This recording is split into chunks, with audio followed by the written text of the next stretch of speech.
Drama Siya सावल यार पिया की आने वाली साहब बहुत दिलचस्प और धमाकेदार होती जा रही है। असलम अब पुलिस की हिरासत में है। उधर पिया बहुत परेशान है कि वो किस तरह अपने बाप को छुड़वा कर लेकर आए। आलियार भी बहुत परेशान है। उसे समझ नहीं आ रहा कि वो पिया की बात सुने या अपने पापा की। वो कहता है कि मैं किसी की बात नहीं सुनूंगा। अब इस तमाम मामले की मैं खुद इन्वेस्टिगेशन करवाऊंगा। मेरे बाप का जहां ताल्लुक था मुझे वहां जाना पड़ेगा और सारे राज निकलवाने पड़ेंगे। मूसा जो पूरी तरह से अपने बेटे को अपने काबू में कर चुका है, उसका सोचना ये है कि उसके बेटे ने उसकी झूठी बातों पर यकीन कर लिया है, लेकिन उसको ये बात नहीं पता कि आलियार भी बहुत जिद्दी लड़का है। अगर उसने किसी लड़की पर नजर रखी है तो वो उसे हासिल करके ही छोड़ेगा। इस मकसद के लिए वो हकायक जानने की कोशिश में निकल चुका है।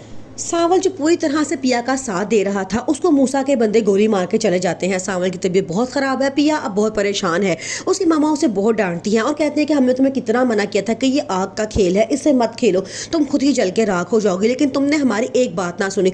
25 साल से तुम्हारे बाप तुम्हें बचा के फिर रहे थे सिर्फ इसी वजह से कि जो आज हो रहा है ऐसा ना हो, लेकिन तुमने हमारी बात नहीं सुनी। अब भुगतो तुम। पिया बड़ा परेशान है, समझ नहीं आ रहा अब वो क्या करे, क्योंकि वो जानती है कि सावल ने उसी वजह से अपनी जानवी मुसीबत में डाल ली है। सावल पिया को सस्सी से मिलवाने के लिए लेके जाता है और उसे कहता है कि इसका बहुत ख्याल रखना, इसको अपने पास रखो। पिया उसके पास रहती है तो उसे आगे से बताती है कि अगर वो तुम्हारी खातिर इतना कुछ कर रहा है तो ज़रूर कोई ना कोई बात है, कोई रिश्ता है जो तुम्हारी खातिर वो अपनी जान तक गंवाने के लिए तैयार है। पिया कहती है कि अगर यही बात मैं आपसे करूँ कि आपका सावल से क्या रिश्ता है, तो वो कहती है कि हम दोनों एक वक्त में एक दूसरे को बहुत पसंद करते थे, लेकिन फिर मेरी कहीं और जगह शादी हो गई तो सावल भी पीछे हट गया था।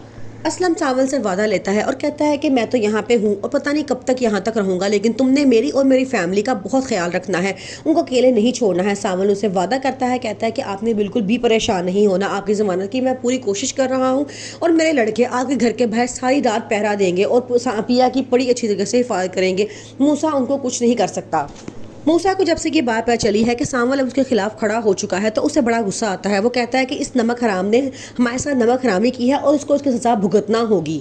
आलियार ने पिया की मदद करने के लिए साफ इनकार कर दिया है और कहा है कि मेरा बाप गलत हो ही नहीं सकता, क्योंकि मूसा ने उसको इतने बड़े बड़े सबूत दिए हैं जिसके बाद वो ये सोच भी नहीं सकता कि उसका बाप कभी गलत हो सकता है या कोई गलत हरकत कर सकता है। अब पिया ने फैसला किया है कि वो अकेले इस जंग से लड़ेगी। उसने आलियार को भी छोड़ दिया है।